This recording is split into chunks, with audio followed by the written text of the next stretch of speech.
Hi, I'm Chris, and if you are like me and have trouble fitting your 33-inch spare tire in the stock spare tire location for your 3rd gen Tacoma, then this is the video for you. Today what I want to cover is how I made this fit better. It's not perfect, but it's better. I did the little spare tire mount bracket things. I hammered those out. I did that off camera a while ago. That helped. And then today what I did was I removed the spare tire hoist and I moved it back, re-drilled and remounted it. And that made a reasonable difference in fitting a 33-inch spare in the stock spare tire location. Let's go over it. So the reason I'm making this video is because there's plenty of articles about this online on how to do this spare tire hoist relocation modification, but I didn't see any YouTube videos when I searched Tacoma spare tire pulley relocation. I didn't search hoist. Maybe there's a bunch of videos under that. Anyway, that's why I'm doing this. Let's go over really quick what you're gonna need to get this done. Okay, seriously, we'll talk about metal shavings. The most important thing is a 12 millimeter box end wrench. This is a ratcheting one. Seriously, get a ratcheting one. If you can find the one that bends and like articulates at the ratchet, it'll save you a lot of headache. I didn't have that and it was kind of a nightmare. So definitely invest in one of those. Like I said, 12 millimeter box end ratcheting wrench, hopefully articulating. Next up, good metal drill bits. I used at first a 3/8 bit. That was a mistake. Go up to the 1/2 inch. As I learned, the 3/8 bit didn't give enough wiggle and play room to maneuver the 4 holes of the pulley, the hoist. So do a 1/2 inch. 1/2 inch is going to make it so you've got extra room, and just bore that sucker out. Make a lot of extra room. Next, eye protection. Seriously have some eye protection. There are metal shavings flying everywhere as you're drilling. Everywhere. I've got this blower thing that I was using to clean up my area as I was going. So as I was crawling underneath where I had just drilled, I could get most of the metal shavings out. And then obviously some kind of drill for drilling. Up next, wow, seriously, more metal shavings.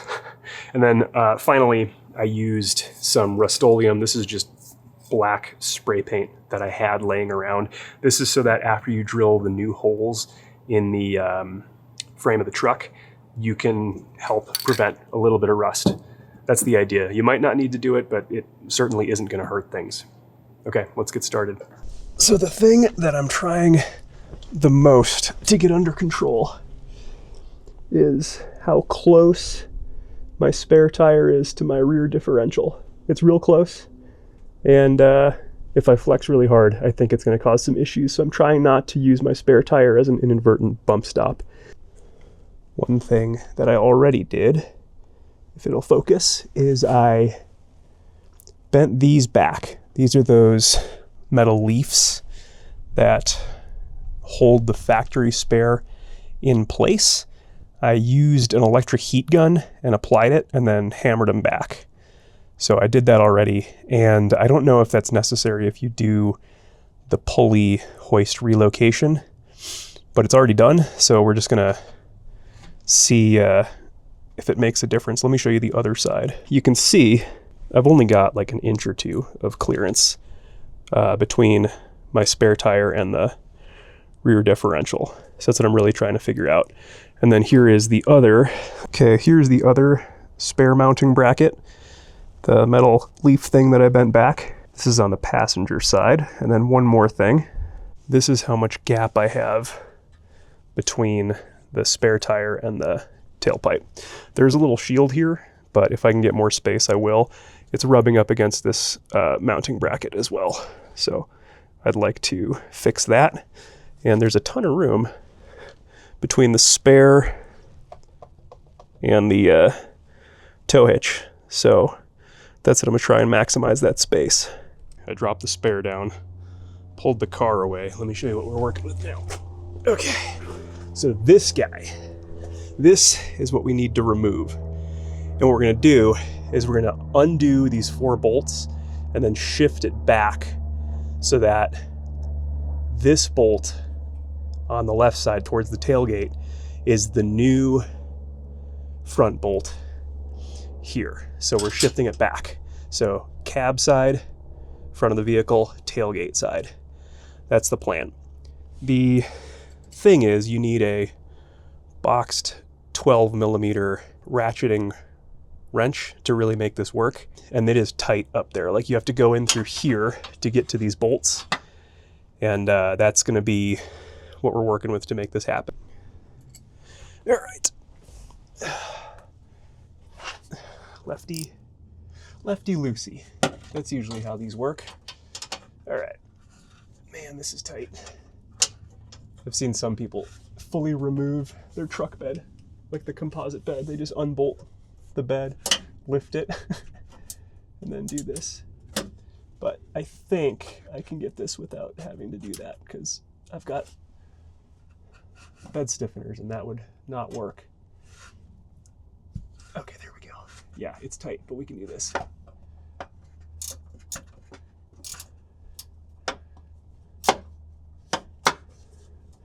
I mean, they're not really held in that tight. So this shouldn't be the worst thing in the world. This is one of those projects that you do it once and you're glad you never have to touch it again. So I'm holding on to the bolt on the bottom and then using the socket to help push it. It's not ideal. I've heard that the rears are the worst. So that's just something we're gonna have to deal with. All right, I'm gonna work on these. Stand by. This is awful. Okay, now for the rears. How the frick? Oh wait, here we go. I can reach behind. This actually might not be the worst. Okay, I don't have a way of showing it, but basically what happens on these rear ones is the wrench gets caught up on one of these things, and the only way to get the thing out is to just motor through it and almost feel like you're gonna bend this bolt out of place.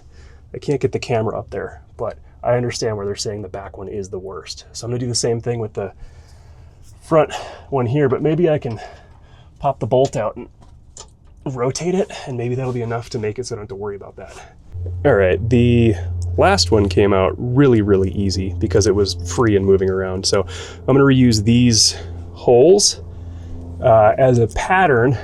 So I'm gonna shift everything back one, and then we should be good to go. So I'm gonna drill new holes here-ish and then remount it. And that should give me exactly enough space to hopefully make this work well. So I marked my holes using, oh my God, a Sharpie. So silver Sharpie right there. And then I'm gonna start drilling. Got my eyes on. I hope this is enough coverage because I don't want metal shavings anywhere. I'm using a 3/8 drill bit. I don't know, this is the right size. I just don't know if this is too large of a drill bit to start with, but we'll find out. So let's get in here.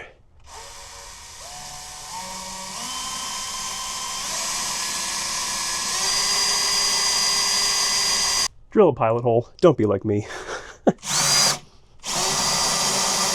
Yeah, don't be an idiot. Drill a pilot hole. Also, wash your clothes after. There's metal shavings everywhere. And definitely do the eye protection thing. Holy cow.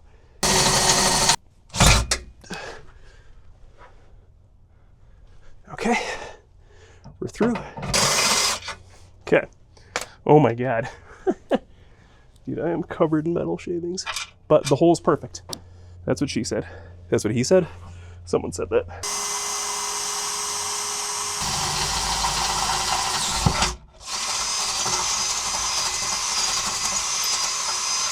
So one thing of note is we are reusing these screws because the thing that's threaded is the actual pulley itself. So these thread through this empty hole, non-threaded hole, and into the threaded pulley. So hoist, whatever you want to call it. So this is reusable.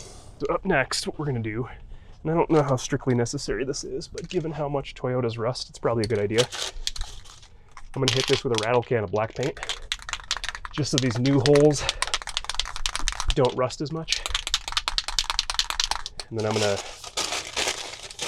put this paper up above it to prevent overspray.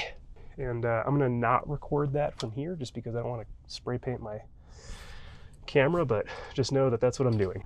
While we're in here, I can give you guys a better look of what I did. I knocked these leaf thingies, arm, whatever you want to call them, I knocked them back. And to be honest, I kind of knocked them too far. So maybe do this relocate before you do this part with the hammering. That may help things for you. Now, we just do the opposite. So we're gonna remount the pulley using our new drilled spots and our 2 old drilled spots. And this is gonna be kind of a pain, I think. Come on, just catch you bastard. Oh boy. How is this? I know I'm smarter than this. Like, I should be able to figure this out here. There we go. Hopefully I'm not cross-threading this thing. That's kind of there. All right.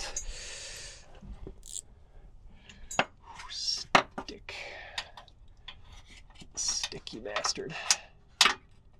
Okay, I'll be back. I'm gonna get this thing locked in.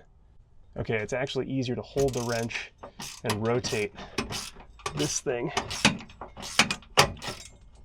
Okay, so as I was trying to reattach this guy, my holes on the tailgate side weren't lining up, so I went in and re-drilled them to 1/2 inch, and I just cranked on them to rebore them to be longer, so hopefully they line up now. So one thing to keep in mind as you're doing this, probably make the holes way bigger than you think you need. Okay, here's where we're at. I got all 4 bolts put back in. This one got a little cross-threaded. I don't know, I thought I gave it plenty of room, but by the time I realized it, I was so far in that I didn't want to take out the rest of them and re-drill. So that one's just gonna be that way. It's tight. And really, if you think about it, cross-threading is the world's best Loctite. So I don't think that's going anywhere. It's annoying. I wouldn't call this a perfectly successful install because of that.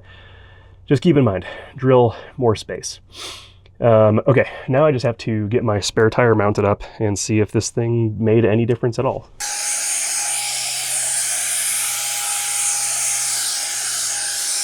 Oh man, here we go. Please freaking work. If this doesn't work, all that was for nothing. And we crank.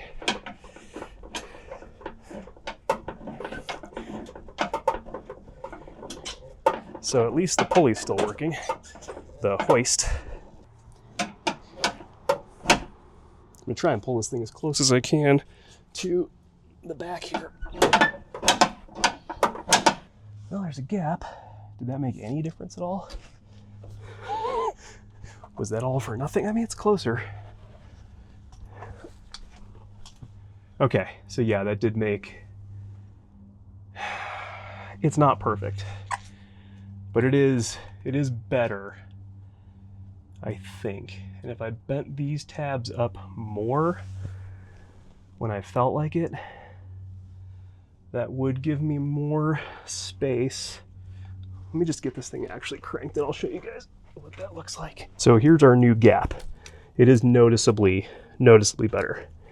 It is tucked up way more flush. There's still a gap there, but let's show you the diff, which is what I was really worried about. So there is comparatively more space between the tire and the diff. I think I'd have to flex pretty hard for that to hit. And if I moved those tabs up more, I think I could get it even higher, which I don't think I feel like doing today, but that's pretty good. Let me show you the other side. So again, here's the space I have. I mean, it would, if I flexed all the way, I think it would still touch. And interestingly, this tab isn't really contacting. Sorry, it's hard to breathe down here. It's like really cramped. I don't love how much that's contacting in there, but I did also take a bunch of air out of my tire, so hopefully that doesn't matter. I might be able to rotate it so that it's inside of this groove here. We'll try that maybe. So there it is, sitting. I mean, I think it's better. It looks better. We'll say it's all right. we'll say it's a success. This is overall, I'd say, a semi-success. It's better than it was. That's it. Like I said, semi-success. I'll say it's a success. But thanks for watching. Like, share, subscribe, leave a comment, do all the stuff. Consider sticking around. I've got more stuff like this always in the works. So if you liked this video, instead of like the normal camping stuff, let me know. I'll make more of them. Thank you. Bye. Pain. Everything hurts. I'm too freaking old for this.